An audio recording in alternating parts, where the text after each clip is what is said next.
Assalamualaikum warahmatullahi wabarakatuh. Alhamdulillahirrahmanirrahim, kita bisa bertemu kembali dalam keadaan sehat meskipun ya kita bertemu dengan secara virtual. Nah, kali ini kelompok kami akan menjelaskan mengenai tentang terjemah pembelajaran Al-Quran menggunakan Google Slide. Nah, apa itu Google Slide? Google Slide merupakan layanan presentasi online yang dimiliki oleh Google tentunya, serta bagian dari produk Office Google Suite. Google Slide ini diperkenalkan secara publik sejak 2006 melalui Google Drive-nya. Kemudian Google Slide ini membantu pengguna untuk membuat presentasi secara online sambil melakukan kolaborasi bersama timnya. Untuk dukungan platformnya itu Google Slide dapat diakses dari berbagai browser populer yang seperti sekarang ini. Contohnya itu kayak Google Chrome, kemudian Internet Explorer, kemudian Google Firefox dan lain sebagainya. Kemudian Google Slide juga mendukung format dokumen dengan PowerPoint sehingga pengguna itu tidak perlu kesulitan ketika berpindah platform satu dengan lainnya. Nah, mungkin itu saja dari saya. Terima kasih. Untuk penjelasan selanjutnya akan dijelaskan oleh teman saya. Nah, kali ini saya akan menyampaikan kelebihan dari Google Slide. Apa saja sih kelebihan dari Google Slide? Nah, yang pertama ada untuk membuat dan mengedit presentasi yang telah kita siapkan. Dan yang kedua, kolaborasi dan sharing dengan mudah.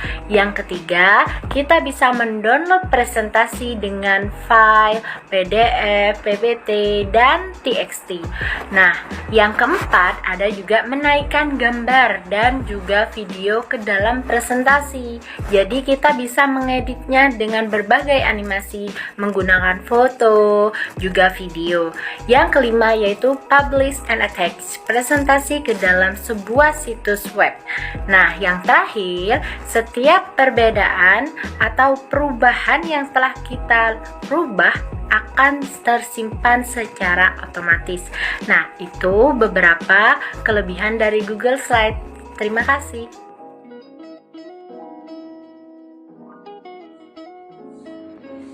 Di sini saya akan menjelaskan tentang kekurangan produk. Di sini terdiri dari beberapa kekurangan produk. Yang pertama, harus terhubung dengan internet.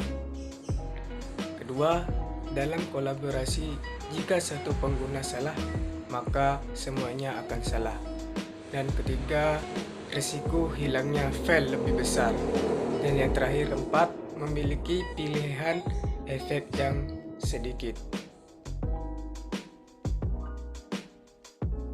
Saya akan menjelaskan tentang cara penggunaan dari Google Slide.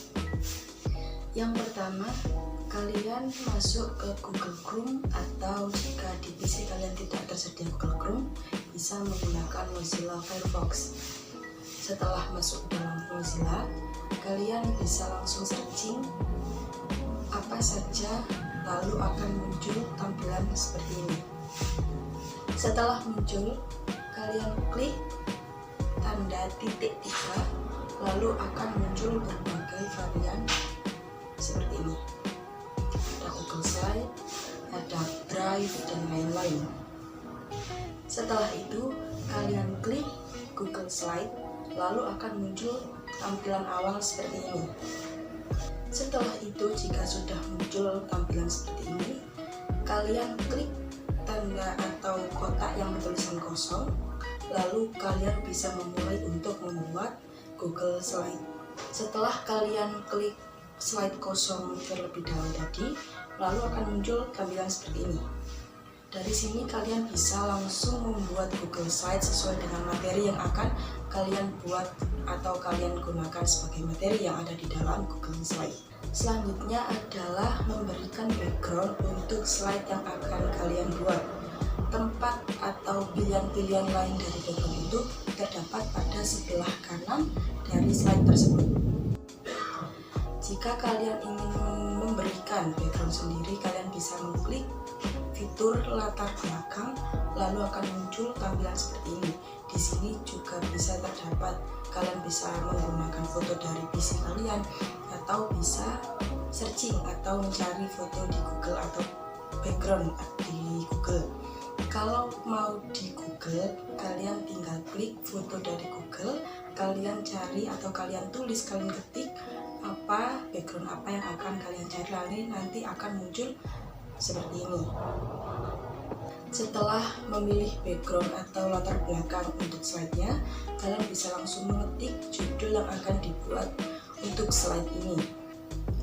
Untuk membuat slide selanjutnya, kalian bisa mengklik tanda plus pada bagian kiri atas, dan di situ sudah ada beberapa bagian atau beberapa pilihan untuk slide selanjutnya, dan akan muncul tampilan seperti ini. Setelah itu, kalian bisa memasukkan materi yang akan dibuat sebagai slide. Untuk memberi judul terhadap slide-nya, kalian bisa merubah atau memberikan judul dengan cara mengetik di presentasi tanpa judul itu, nanti kalian klik, kalian ketik sesuai dengan judul slide kalian. Setelah slide dibuat dengan rapi dan juga sempurna dan siap untuk dipresentasikan dan dibagikan, kalian bisa membagikan kepada teman-teman kalian dengan menggunakan link. Cara membagikan linknya adalah dengan klik bagikan, lalu akan muncul tampilan seperti ini. Dan jangan lupa klik agar semua orang yang kalian kirimkan link bisa membuka hasil dari slide kalian. Lalu kalian salin linknya, lalu kirim dan bagikan kepada teman-teman kalian. Assalamualaikum warahmatullahi wabarakatuh. Perkenalkan, nama saya Muhammad Sufyanisan, NIM saya di 2019-1370. Di sini saya akan menerangkan metode An-Nasr. Di mana metode An-Nasr ini dijadikan judul karena semoga An-Nasr, dari namanya aja kita ketahui bahwa Nasr adalah pertolongan, di mana kita mengharap bahwa dalam melakukan penterjemahan mendapat pertolongan dari Allah, bukan hanya dari diri kita sendiri intinya. Di metode Nasr ini cara menerjemahkan Al-Qur'annya itu kata per kata, tapi tidak mengedepankan ilmu bahasa Arab, ilmu nahwu atau sorofnya, di mana dalam melakukan penterjemahan kita diulang-ulang sehingga kata per kata apa kata yang telah diterjemahkan diingat seterusnya.